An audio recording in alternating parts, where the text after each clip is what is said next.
I started murdering people, there'd be none of you left.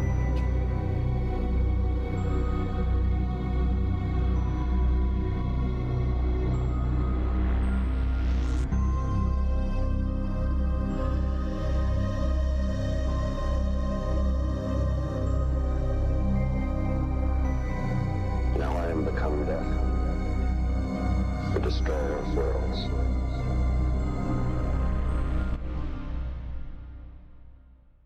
Disclaimer. The following broadcast gives a true and honest account of the events described, and all evidence and details herein are solely factual.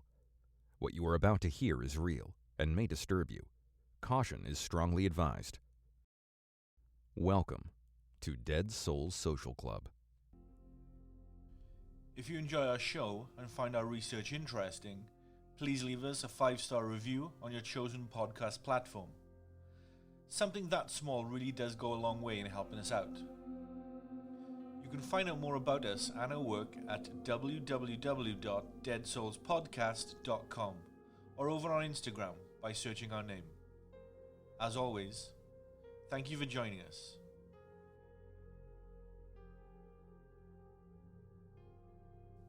This is America's Most Wanted, The Killing of Biggie and Tupac, Part 2.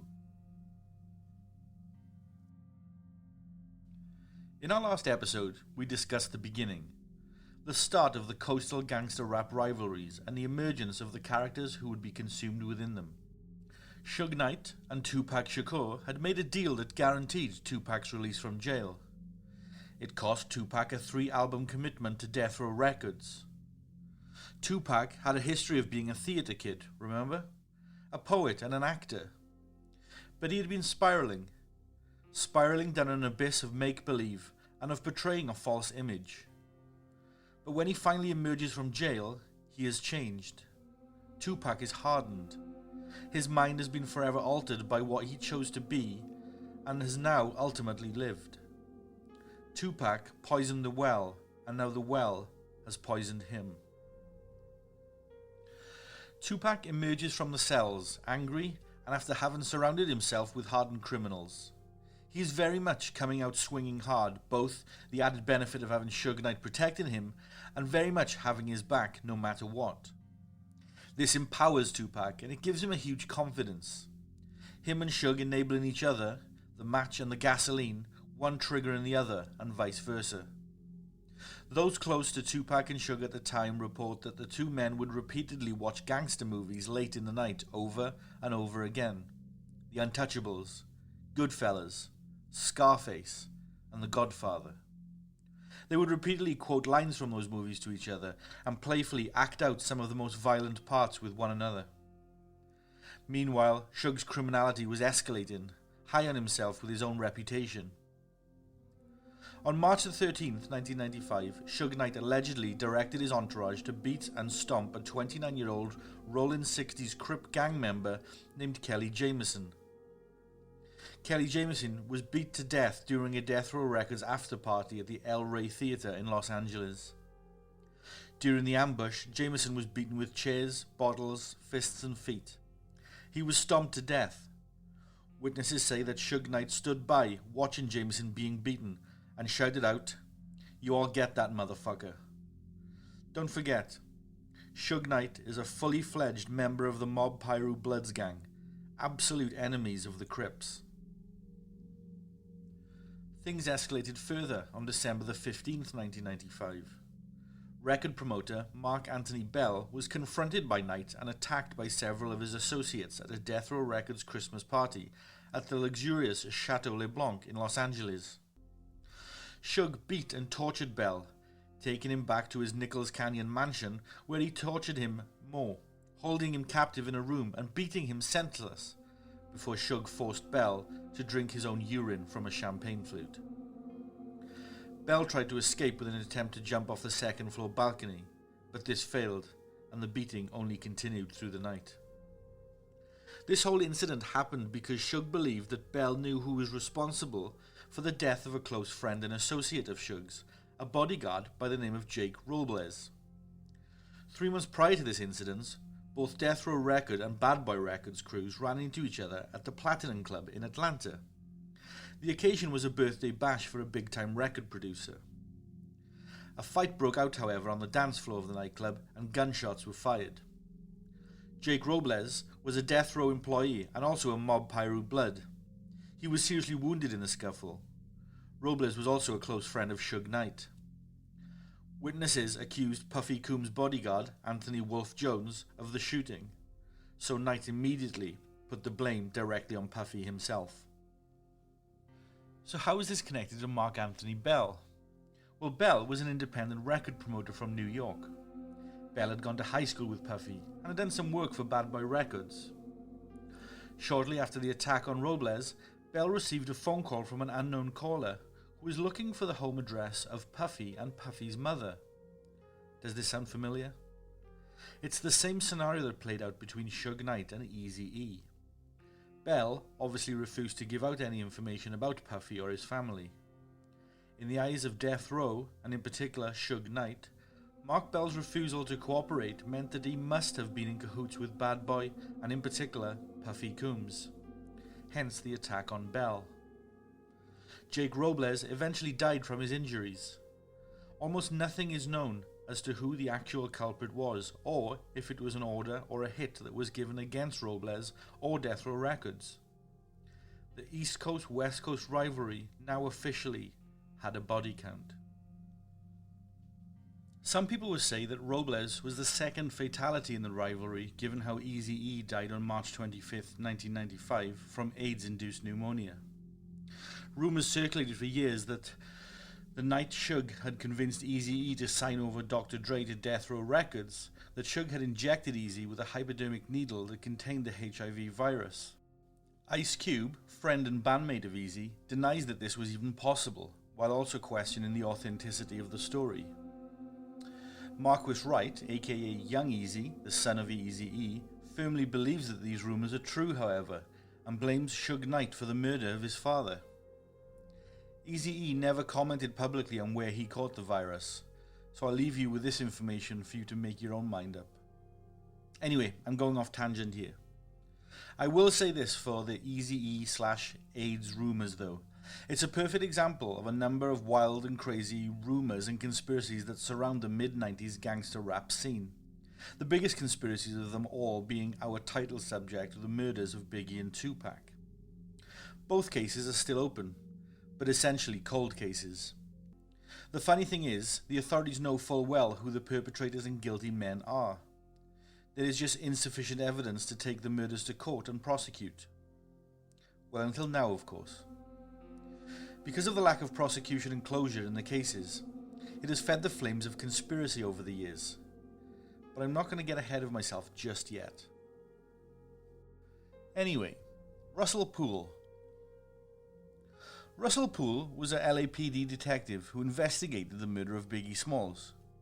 Poole also investigated the killing of Los Angeles Police Department officer Kevin Gaines by the same police department's officer Frank Liger on March 18, 1997. After Poole retired in 1999, he formed a detective agency and dedicated the remainder of his life to revealing the truth about the Biggie and Tupac murders. Poole eventually died of a heart attack in 2015 while in the middle of an interview about the very subject. He was also played by Johnny Depp in the movie City of Lies, which was about his investigations, as was the book Labyrinth by Randall Sullivan. Poole's original theory on the murders was also touched upon in the Nick Broomfield documentary Biggie and Tupac. It's worth a watch and is on YouTube if you are interested. I'll pop a link to it on our website, www.deadsoulspodcast.com/murder. Check it out. Long story short, Poole followed the evidence to a point, where he posed a theory involving the Los Angeles Police Department. Poole theorized that the Smalls murder had been committed in retaliation for the killing of Tupac Shakur 6 months prior. Additionally, Poole surmised that members of the Los Angeles Police Department were working with Death Row Records, particularly LAPD cops Rafael Perez and David Mack, and that a friend of Mack's actually killed Wallace. Perez actually attempted to steal $1 million worth of cocaine from police evidence storage facilities, and Mac stole $722,000 in cash from a Bank of America in 1997, according to a Los Angeles Times article for the crime. So they certainly weren't angelic members of the LAPD. But did that make them the perpetrators behind the Biggie and Tupac murders? No, not really. Poole's theory was eventually dismantled piece by piece by Greg Kading in his book Murder Rap and in his research, and we're relying on that very book this very episode. It's just unfortunate that Russell Poole is probably the highest profile investigator into this subject, and it's his theories and stories that are in the public domain and psyche, leading many in the complete wrong direction. Poole's theory actually attracted the attention of Biggie's mother, Valletta Wallace. She used the evidence that Poole had gathered to bring a wrongful death lawsuit against the Los Angeles Police Department and City of Los Angeles, suing them for Biggie's estimated lifetime earnings, which was calculated at a not-so-small $500 million. Ultimately, Judge Jacqueline Nguyen dismissed the lawsuit without prejudice in April 2010, after many, many years of legal wrangles. Fun fact: the FBI were conducting a federal racketeering investigation against Death Row Records between 1995 and 2001. This investigation was amassing significant evidence and legitimate and credible testimonies at the time, and would have almost certainly blown the lid off the Biggie and Tupac murders, likely solving them both at the time they were committed. Unfortunately though, like hundreds of other FBI cases, the death row investigation was abandoned following the events of September the 11th, 2001. And this was due to resource having to be reallocated, and it was never resumed. Now, I mentioned Greg Kading and his book Murder Rap. Well, Kading is a former Los Angeles Police Department detective, and he has invested significant time and energy into solving the murders of Biggie and Tupac, literal years of his life. Kading was a detective in the robbery homicide division of the police department for over 22 years, and he retired in 2010, taking up a role as a private detective in Southern California, like many ex-cops do. He revealed his years-long research and investigation in 2011 when he published his book Murder Rap. It took Kading a long period of time before his first real break in the case came. But that break came in the form of a young man named Dwayne Keith Davis, also known as Keefy D. Yes, the gentleman who was arrested on September the 29th, 2003 and charged with the murder of Tupac Shakur. Anyway, a police informant once described Keefy as the president of the Southside Crips. It's true, Keefy was a major player, being one of the people responsible for taking the Crips from a Los Angeles local street gang to the nationwide criminal organization it is now, with chapters in almost every American city. But the reason why Kading wanted to speak to Keefy was because Keefy was one of only a small few who were present at both the murder of Tupac Shakur and Biggie Smalls. Kading needed a way to get the truth out of Keefy and get the information he knew that he held. So he did that with a gallon of liquid PCP. Kading, being a police officer, worked in conjunction with the DEA and an informant named Dirt Rock to set up a fake buy. The deal went smoothly and to plan. Then a few days later, Kading, along with DEA agents, showed up at Keefy's house and presented him with all the evidence they had on the deal. The evidence was enough to jail Keefy D for the rest of his entire life. I'm not sure what legal specifics are around entrapment in the United States, but this was legit, it seemed. Kading had Keefy D as buying $10,500 worth of liquid PCP, but Kading told Keefy that he was willing to cut a deal. Let me put it this way, we're homicide investigators, Kading told Keefy. That's all that Kading said to Keefy, then he left. It was less than half an hour before Keefy's attorney called Kading and told him that Keefy was ready to talk. So much for omerta, huh? Keefy originally told Kading that he didn't know anything about the murder of Biggie Smalls. But, and this is a big but, Keefy did have information about the Tupac Shakur murder, he said. Keefe D appeared on Bad Boy Records' radar in the summer of 1995 when Biggie Smalls was on tour as the headline act for the annual Summer Jam concerts. Puffy had hired a group of Crip gang members to work security for the Anaheim and San Diego shows, paying them in free concert tickets. It seems Puffy didn't get the memo from the Rolling Stones about hiring gang members as security. A deciding factor in hiring the Crips, though, was likely not down to image. After all, it's not like Puffy couldn't afford to hire a professional security crew if he wanted to. At the time, it was customary for East Coast rappers to have to pay tribute to various LA gangs when they came to town. A lot of acts back then would have to pay 30 grand just to play, and the gangs involved would ensure that, quote-unquote, everything's okay.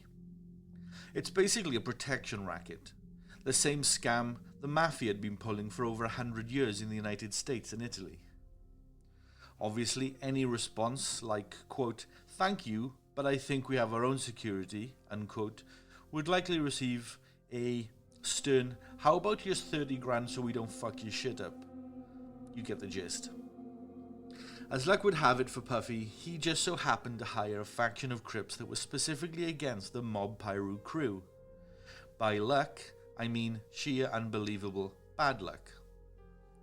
But make no mistake, Puffy knew exactly what he was doing by aligning himself with the Crips. His decision was made in direct response to the now infamous Suge Knight 1995 Source Award show acceptance speech. Suge had humiliated Puffy by very publicly calling him out while accepting the award for Best Motion Picture Soundtrack for Above the Rim. For those of you unfamiliar with the acceptance speech, here it is. And one other thing I'd like to say, any artists out there want to be an artist and want to stay a star, and don't want to have to worry about the executive producer trying to be all in the video, all on the record, dancing, come to Death Row.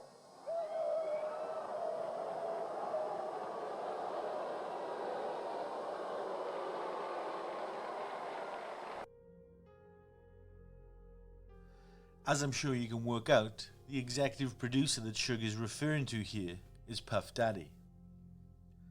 Suge had said this not just in front of the entire hip-hop community, but in New York City, on Puffy's home turf. Ego's a fragile man. Puffy was also well aware of Suge Knight's reputation, and it scared Puffy to death. He wasn't a real gangster, remember? Business school, backing dancer, spreadsheet user. Puffy was also well aware that Death Row Records had also long allied themselves with the Mob Piru Bloods gang. In fact, Suge hired Mob Piru members to act as Death Row Records security and even as his personal enforcers. That's primarily the main reason why Puffy decided to hire the Crips to act as his personal security at the Summer Jam's California dates. The errors in this story really do fall like dominoes. The East Coast-West Coast gangster rap rivalry now had actual gang affiliations front and center, and at a time where the bloodiest gang wars in over 100 years were taking place within the United States.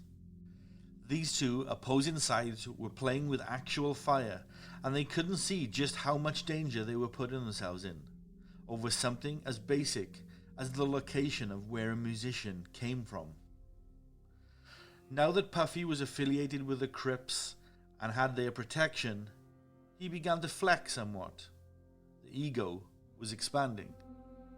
Just prior to Biggie performing a show in Anaheim, and only a few weeks after his embarrassment at the Source Awards, Puffy told a roomful of Crips that he would pay $10,000 to any man that can bring him one of Suge Knight's special Death Row Records necklaces. The necklaces were a few in number, solid gold and encrusted with diamonds. They were a symbol of Suge's inner circle, and as such, he only gave the necklaces to his closest friends and allies. Puffy's comment was entirely hollow and throwaway, but remember the types of people who this is being said to. Sometimes, especially in fragile and volatile situations like gangland power struggles, eruptions in violence can start with just the smallest of things. In July of 1996, some 7 months after the beating of Mark Anthony Bell in Los Angeles, a group of Southside Crip gang members came face to face with a group of rivals from the Mob Piru Bloods outside a Foot Locker sneaker store at the Lakewood Mall in South Los Angeles. One of the Mob Piru Bloods is a guy named Trayvon Lane. He's a close friend of Suge Knight. Lane and 3 gang members are shopping innocently for new sneakers. Lane is wearing a Death Row Records necklace. One of the Southside Crips is a guy named Orlando Anderson. Now, Anderson had already been arrested for murder earlier that year, in addition to being a suspect in numerous drive-by shootings. By all accounts, Anderson was a temperamental psychopath. He also happened to be the nephew of Keefe D. Anderson sees the necklace around Trayvon's neck and immediately realizes its significance. Not only that, Anderson remembers that Puffy was offering $10,000 to any Crip that could bring him a Death Row necklace by any means. Anderson and 8 of his Crip buddies seize the opportunity and the necklace after a violent altercation between the 2 gangs. Wait, Jamie, are you saying that all this is over a necklace? Listen on. Anderson, Lane, none of these guys had record deals, fame, celebrity, or were big stars. They were just friends of a record label owner. Maybe acquaintances very loosely of Tupac or Biggie. They were hangers-on, wannabes. But the situation had now escalated to a point where you had a Crip attacking a Blood over a Death Row Records necklace in a street fight to gain one-upmanship for another record label, Bad Boy Records in this occasion. It is unlikely that anyone involved put things into this perspective. It's not an ideology, it's not a religion, a faith. It's a loyalty to a record label who you don't profit from financially, at least not at street level. Fast forward to September the 7th, 1996. This is the day Tupac will be murdered. Tupac and Suge Knight are attending the Mike Tyson vs. Bruce Seldon boxing match at the MGM Grand in Las Vegas. Boxing fans will remember this fight as an obvious fix, and shameful one at that.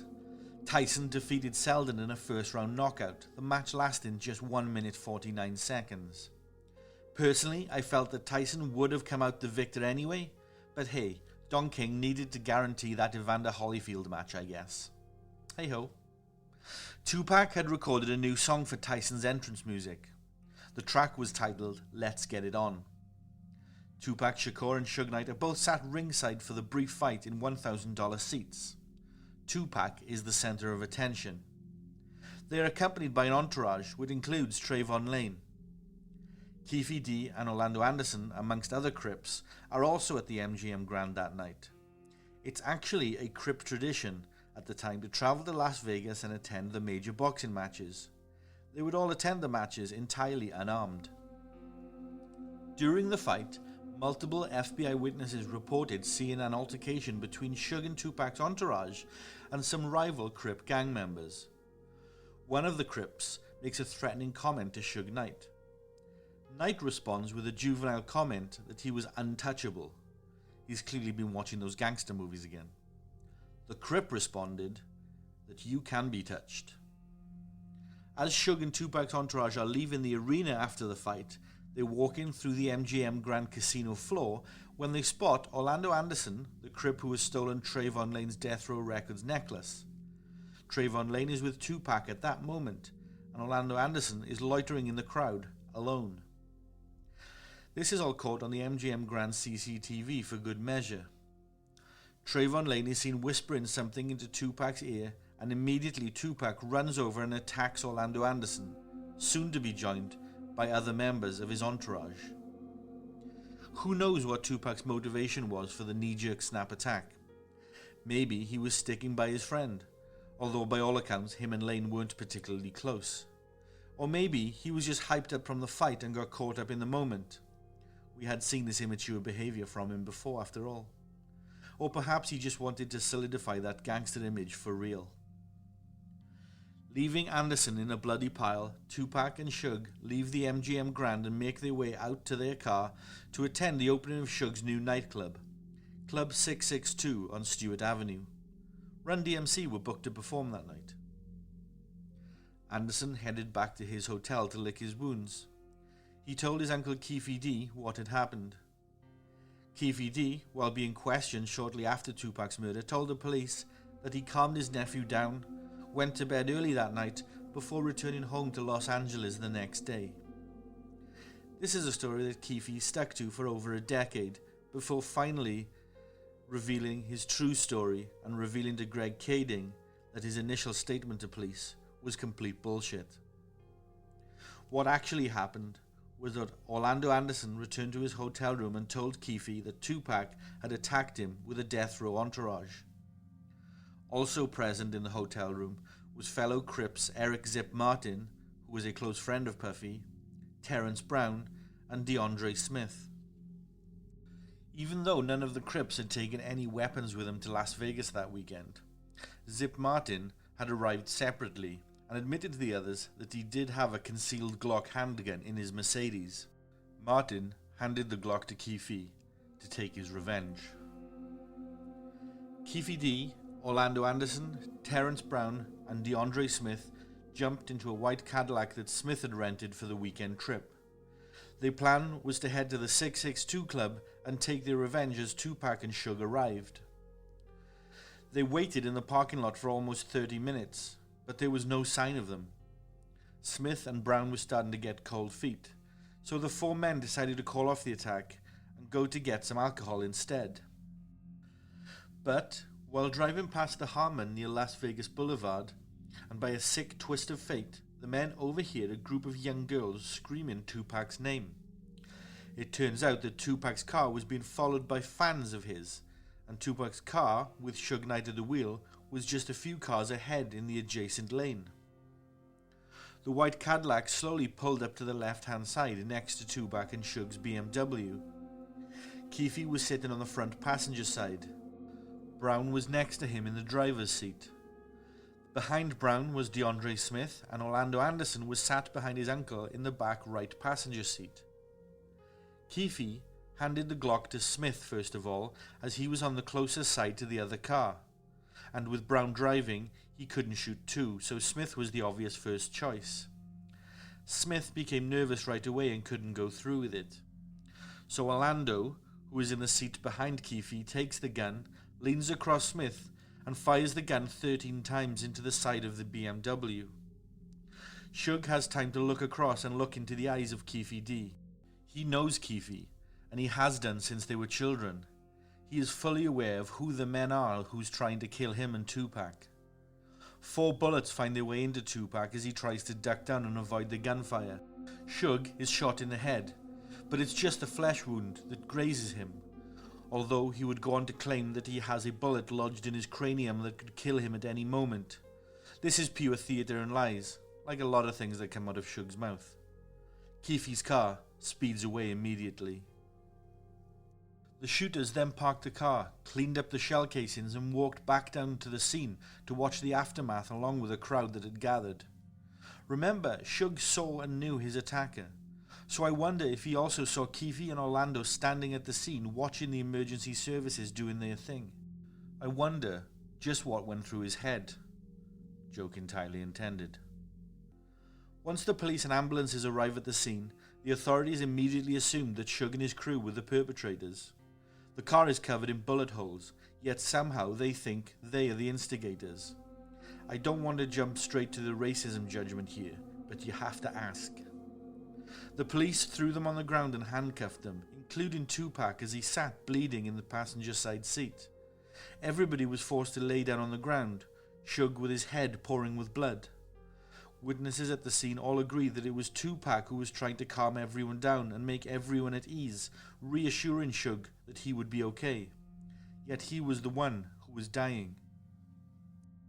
When the ambulance arrived, Tupac was still conscious, although he soon slipped into a coma that he would never recover from. 6 days later, on the 13th of September 1996, Tupac Shakur would pass away. One of the biggest names in hip-hop, and one of the biggest stars of his day, gone far too soon.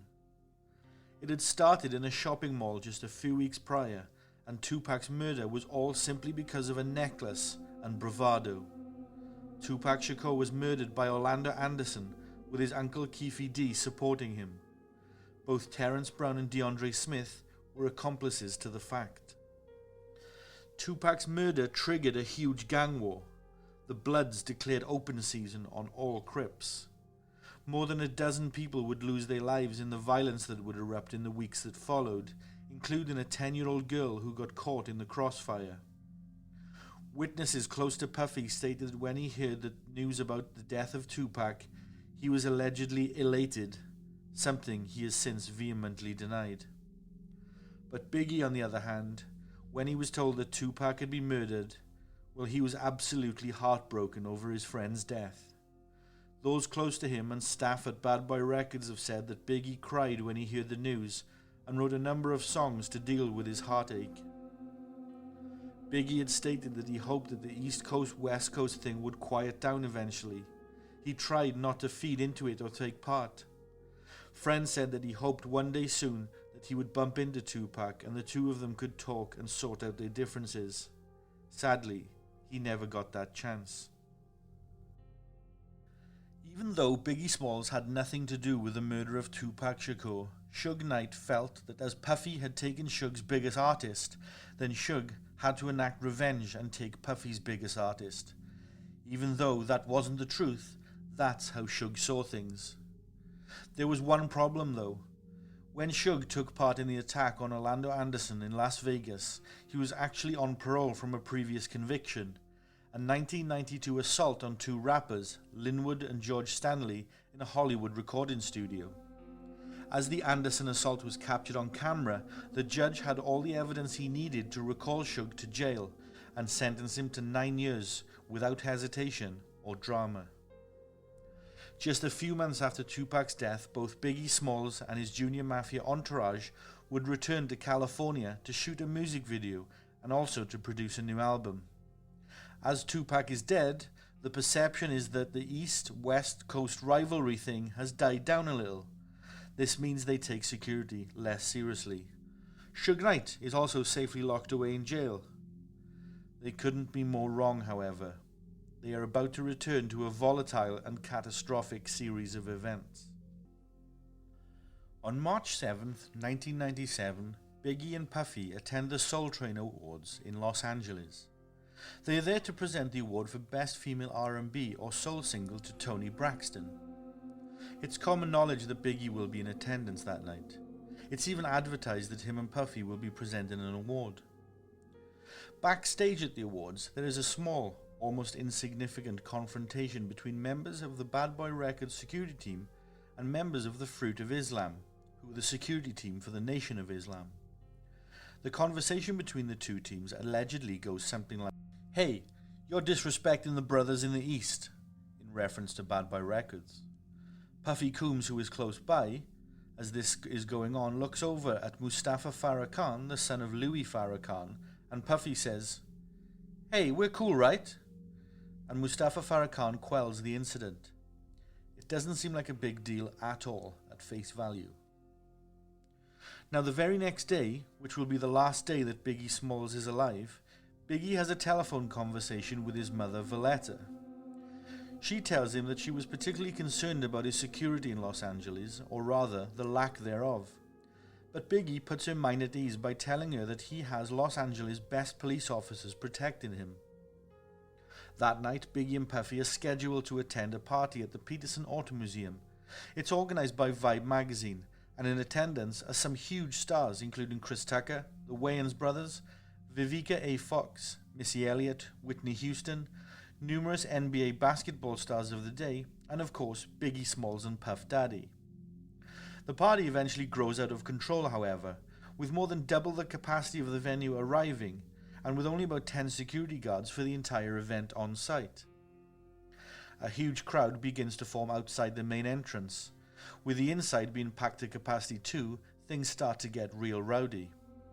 There are various known gang members amongst the crowd.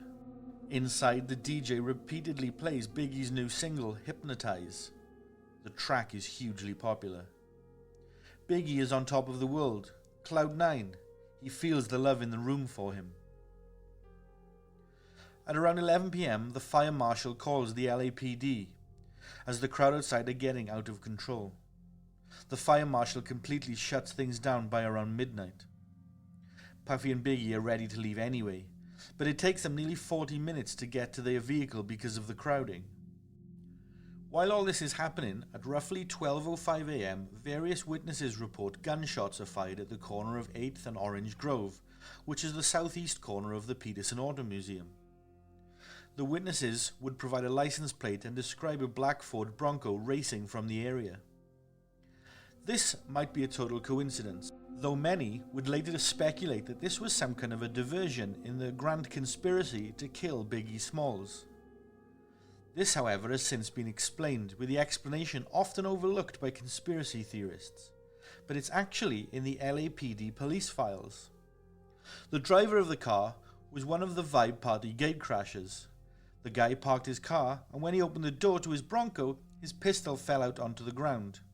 Then the guy simply picked up the gun and fired it into the air to make sure that it still worked. It really is so dumb and simple.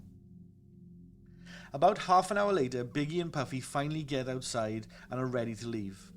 One member of Biggie's entourage notices a suspicious person directly across the parking lot. He is standing there intensely staring them down. Security dismiss him as he doesn't seem to move or pose much of a threat. Eugene Deal, who was one of Puffy's bodyguards at the time, would become a key witness to the prosecution here when he notices another suspicious looking individual as the group are waiting for their vehicles to be brought around. Deal stated, on record, "I come out and look to the left. I turned that corner. He's right there.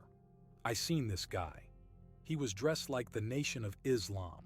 He had on a blue suit and a white shirt with blue bow tie. He was a black guy."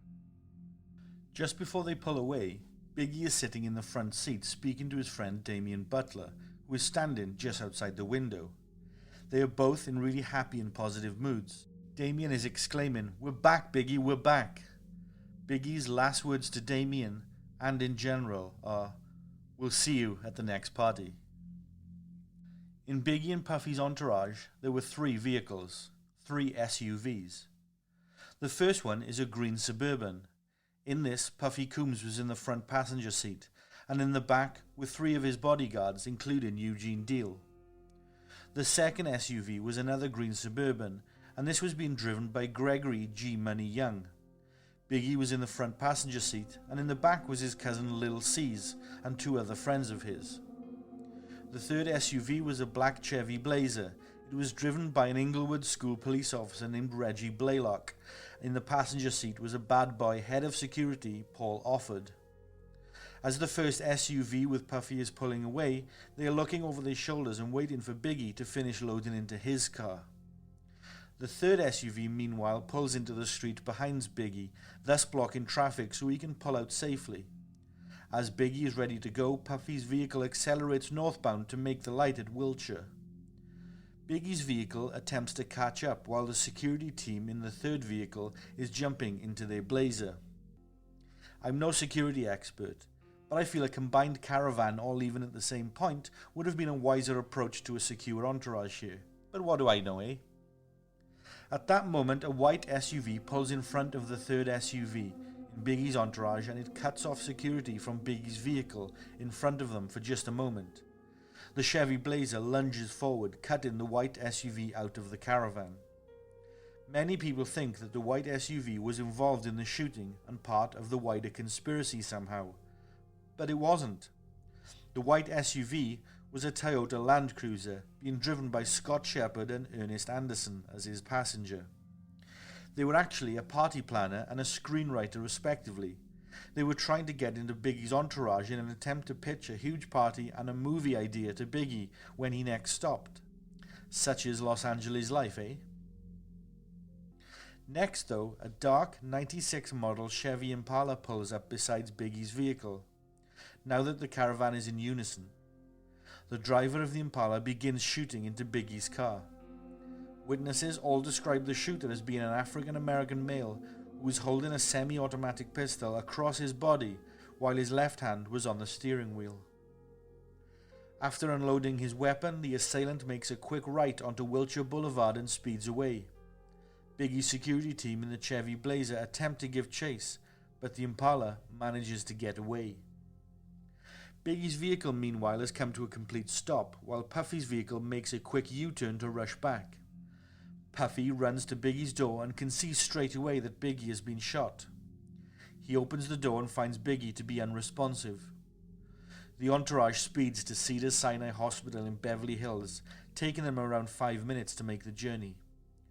At approximately 1:15 a.m., doctors pronounce Biggie Smalls as dead, notifying Puffy Coombs and Faith Evans immediately. Biggie's autopsy report reveals that he'd been shot 4 times.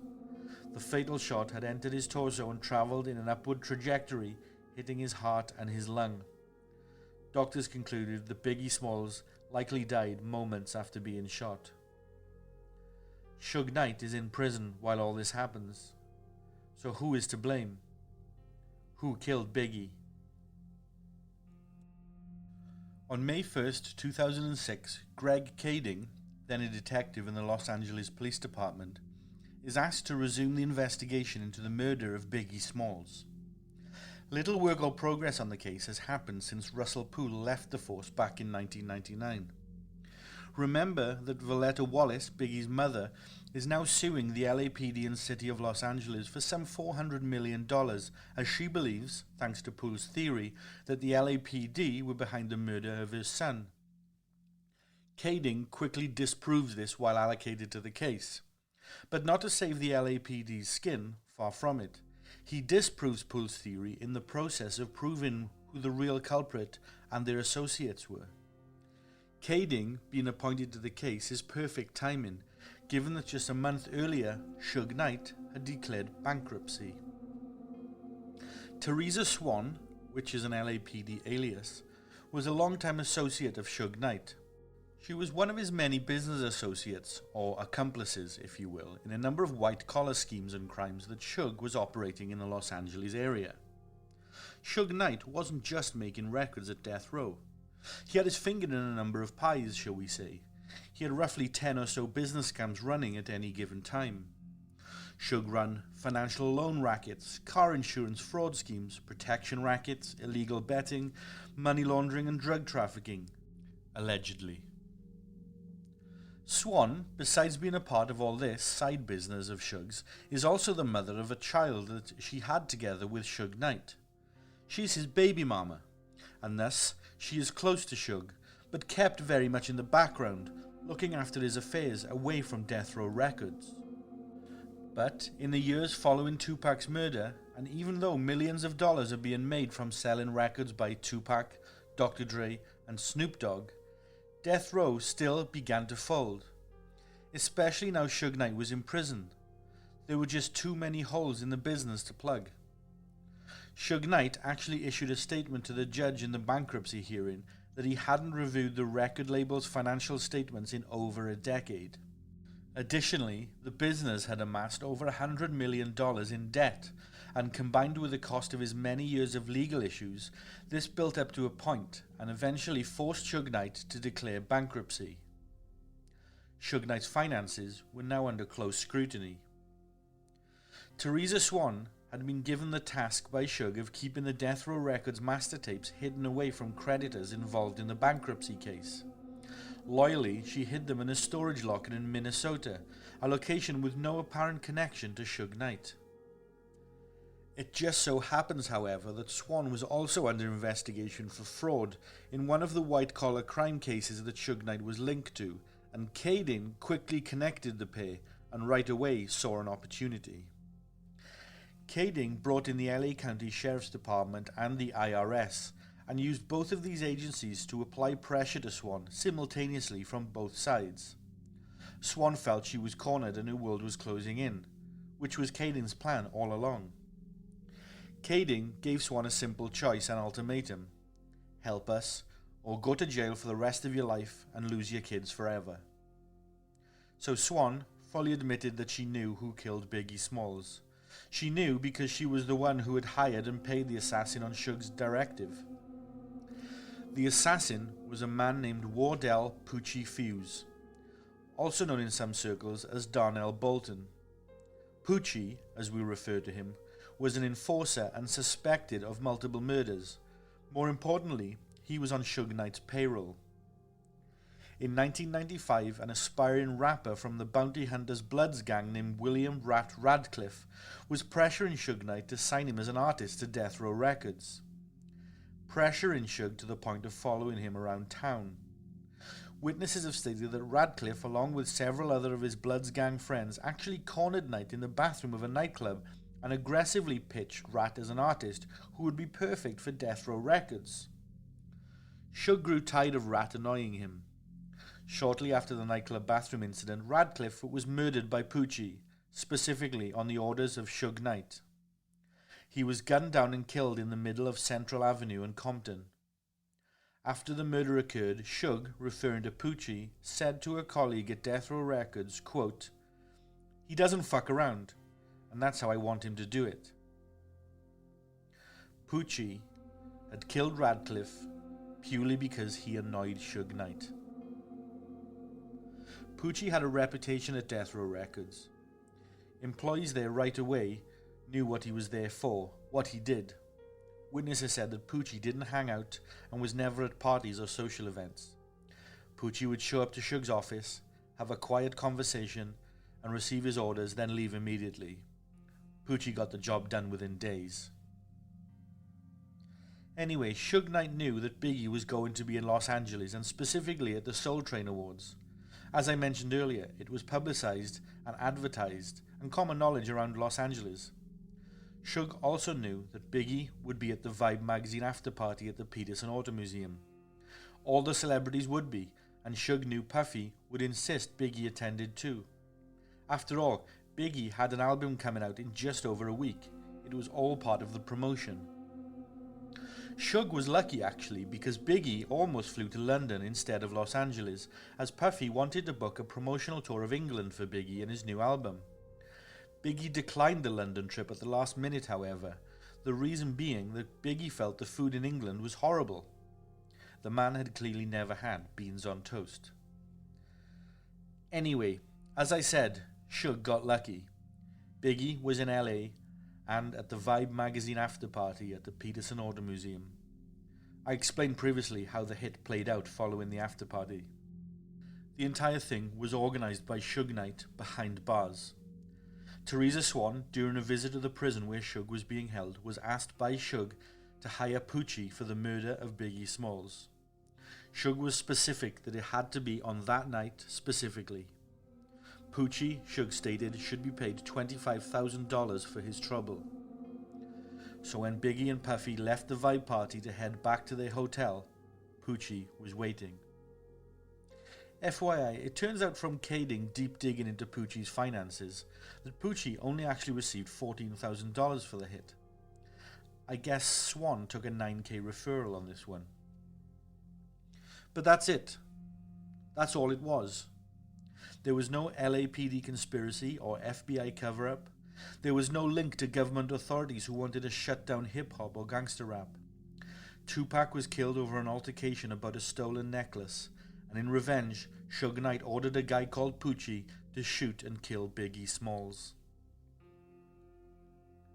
In 2009, Kading was abruptly removed from the Biggie Smalls task force. Remember, the only reason why this task force was set up was because Valletta Wallace, Biggie Smalls' mother, had filed a $400 million wrongful death lawsuit against the LAPD and City of Los Angeles. Well, in April 2010, the judge in the Wallace v. LAPD case threw out the lawsuit without prejudice. Outside of the court, the defense were asked for their thoughts on the Biggie Smalls murder, to which they said that through Detective Kading's work, the Biggie Smalls murder case had been reinvigorated. However, when pushed and asked if they were close to solving the murder by the press and if they would catch Biggie's killer, the police responded with two simple words: probably not. Orlando Anderson died in a gang-related shootout outside a car wash in Compton, Los Angeles on the 29th of May, 1998. Wardell Poochie Foose died on the 24th of July, 2003 in a gang-related shooting as he rode his motorcycle in Compton, Los Angeles. Marion Suge Knight is currently incarcerated at the Richard R. Donovan Correctional Facility in San Diego County, California. He's serving 28 years. He will be eligible for parole in October 2034, when he will be 69 years old. In our next episode, we head back to the world of the weird, strange, and paranormal. Stick with us. Thank you for taking the time to listen to our show tonight. Be sure to leave us a 5-star review on your chosen podcast platform and subscribe to our show so that you never miss an episode. Our shows aren't sponsored by any company or corporation, so any support you can give us goes a long way in supporting the work that we do. From all of us here at Dead Souls, sleep tight.